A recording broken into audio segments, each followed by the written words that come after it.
Morning everyone. Today I want to talk to you about how to recover after running a marathon. So it's a couple of days since I ran the virtual London Marathon in aid of the charity Fab Kids in terms of raising awareness. So I tried and hopefully succeeded in breaking the world record to be the fastest male marathon runner dressed as a ninja. The time I had to beat was 4 hours and 17 and I came in at 3 hours 55, so that's the official time on the London Marathon tracking app. So yeah, pretty happy about that, to be honest with you, which is good. I'm running a really muddy stretch of, oh, this is disgusting, of a route today.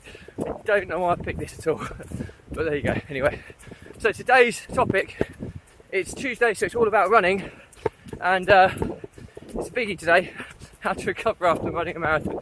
If you've never run a marathon before, when you do it for the first time, your body will just be in such shock afterwards that you'll struggle to move, you'll be seized up, you'll probably lose your appetite.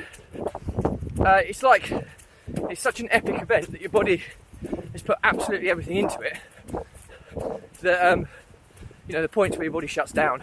And I did a couple of videos. I streamed as much of the event as I could, and there was a bit at the end where you saw my face. But if you see my face at the beginning, I did a little live in on the morning of the event, how full of colour and everything I was, and then you see my face at the end. It's just drained of all life and colour, and that's not because I'm unwell. It's because the marathon has just taken its toll and it's drained everything out of me, even though I was fueling throughout the event. It just goes to show how much of a challenge it is to accomplish the marathon distance. So afterwards, how do you recover? That's a good question. One of the first things you should do is rest. Clearly, I'm not following that guidance at the moment, pure and simply because I'm doing this running challenge and this content creation challenge of running every day for a year, at least 5k, a bit longer at the weekends, 10 to half marathon distance at weekends, but also producing content every day. So that's why I'm out there. I was out yesterday as well, which wasn't pretty at all. But I think there's something to be said to that. Rest is really important, and you need to get extra sleep. You don't need to be doing a lot after you've run a marathon at all. You need to let your body have a chance to recuperate. But it's the first time I've done this. I mean, I've run the day after, but I think I might have done it once before, and it's really, really hard work because your legs are it's almost like they don't belong to you, they're almost alien. But I think there's something to be said about recovery runs. I've talked about this in terms of recovering from an injury. Well, you should treat a marathon a bit similar. If you just run a marathon, it's almost like you're injured, and you need that recovery time to get through. So even though I'm running at a really slow pace, about 6:30 kilometres minutes. Sorry, 6 minutes 30 kilometre pace, and that's probably about 10-minute, something like that, 10-minute mile pace. And the reason I'm doing that is just I'm just trying to get the blood flowing through my muscles to try and loosen them up, to keep them working. So I'll let you know how it goes later in the week, but it's definitely looser today than it was yesterday. And it's normally not the day after, but the day after where you'll seize up the most. That's what I've always found anyway. But everybody's a little bit different. The next thing that I recommend is take plenty of protein. So if you've got protein supplements that you take, I don't really take many supplements. I'm more about kind of natural stuff, but there are some really good supplements out there that you might want to consider.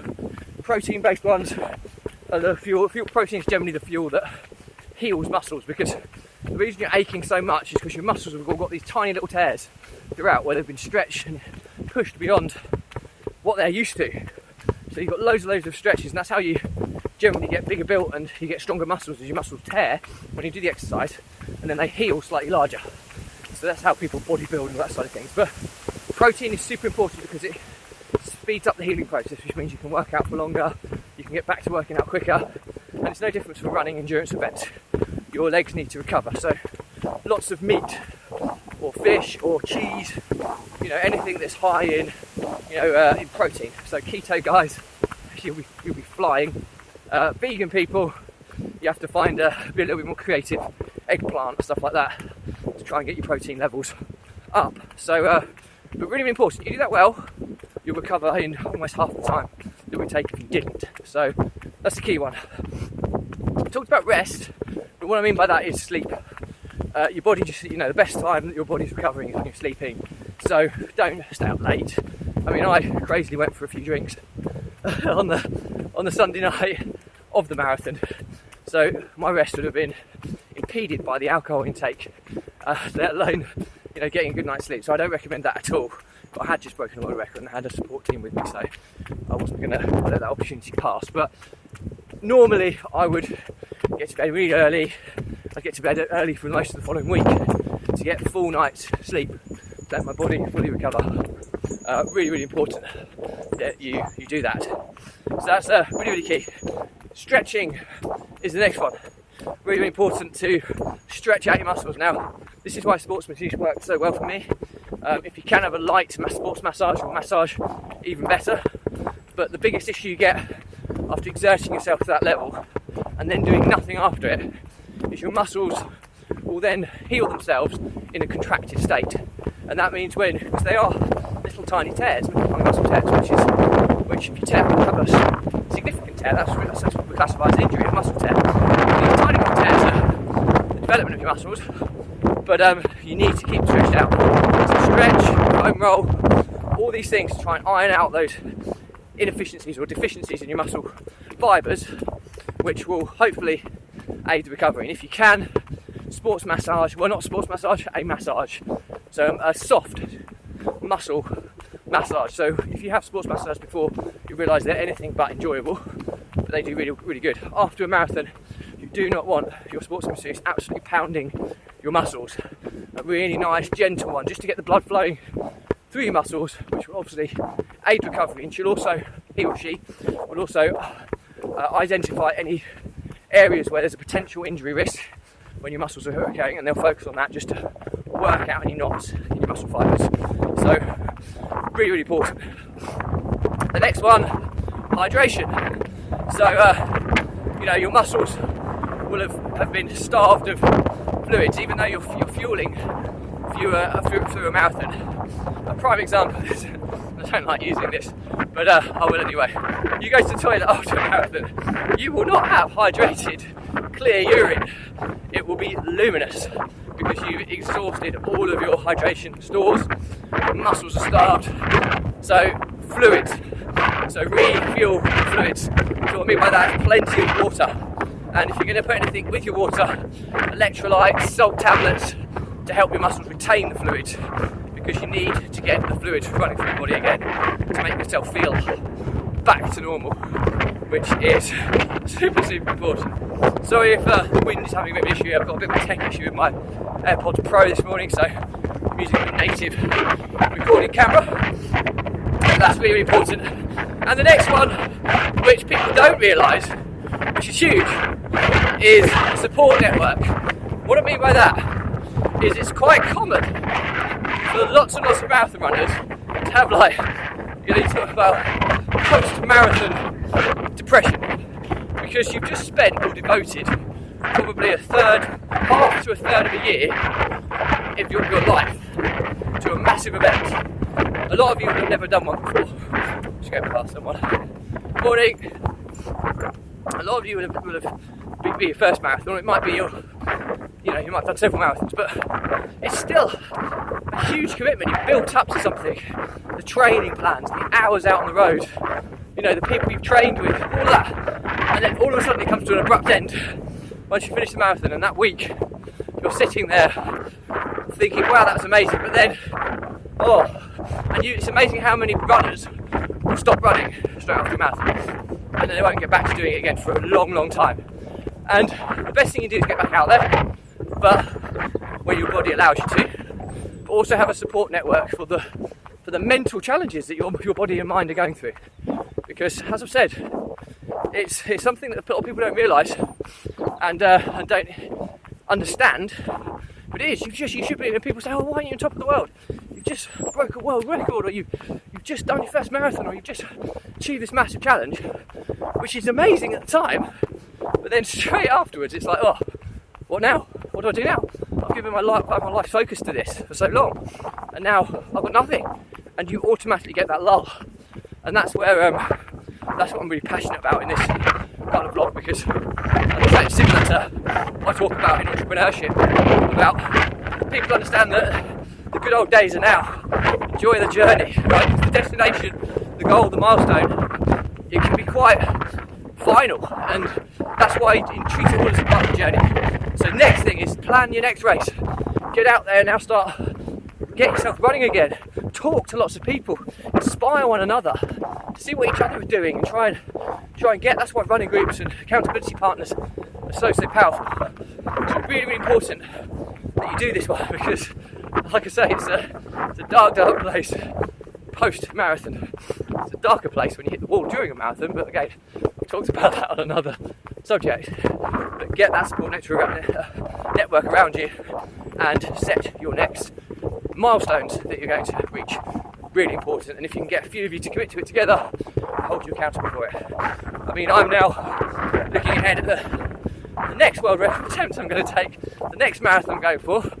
The best thing that I've taken from the event was how much awareness we raised for the charity, which I think we did amazingly well. Could have done slightly better if the tech hadn't failed, but I'm very grateful for the support of everybody and the message we got out there. So really, really happy. So yes, I'm pleased, positive. The next one was my calves survived, which I was nervous about because I had a slight calf twinge, and I finally got my barefoot marathon running badge of honour. I think anybody who runs barefoot in endurance events barefoot will appreciate how big a milestone that is, especially when you take out how much. And I've managed to convert in 9 months, less than 9 months, which is really good, because most people take at least a year. And but the challenge that it puts you through, 6 calf tears, to get that barefoot running marathon runner badge of honour, it just feels really, really good. So that's now given me the courage to now try and start upping my speed work in barefoot, because I think my calves, you know what, they can take a marathon, they can take a little bit more of a stretch now in terms of upping my speed on the shorter distances. So I've got several challenges I'm going to be pushing on for, but mainly I want to raise money for children's charities now. I've done the awareness bit in this last weekend, and hopefully when things get back to normality, I'm going to push on and try and focus on doing more world records, because that's my personal challenge with running. I'm going to do more world records in barefoot, and I'm going to do more fundraising for children's charities, which is the main driver for when I do these big events. So that's pretty much it for me today. So to summarise, you know, rest, really, really important. Sleep, what I'm talking about, good night's sleep. We're talking protein. You need to replenish your protein supply so that you fuel the muscle healing process. Hydration, lots and lots of hydration in terms of getting fluids back into your muscles. Salt tablets or electrolytes if needed to retain that fluid in your muscles, really important.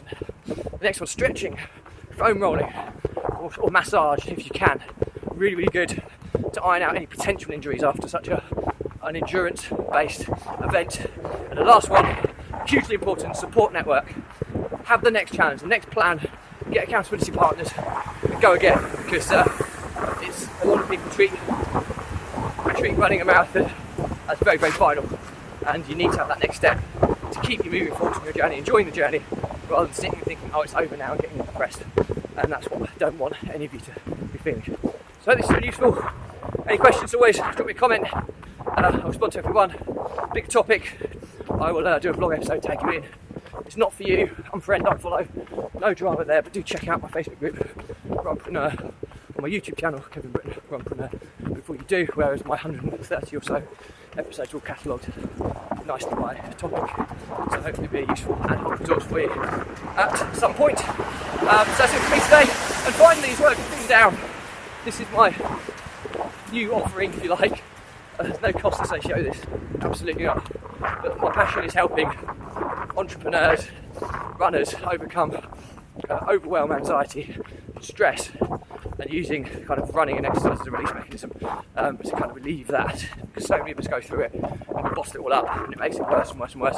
If anybody just needs to talk or go through stuff with someone, drop me a line, I'm always there. Okay, so that's what I want to offer to everybody. So good luck everyone. As always, stay positive, stay happy, and I'll speak to you again tomorrow.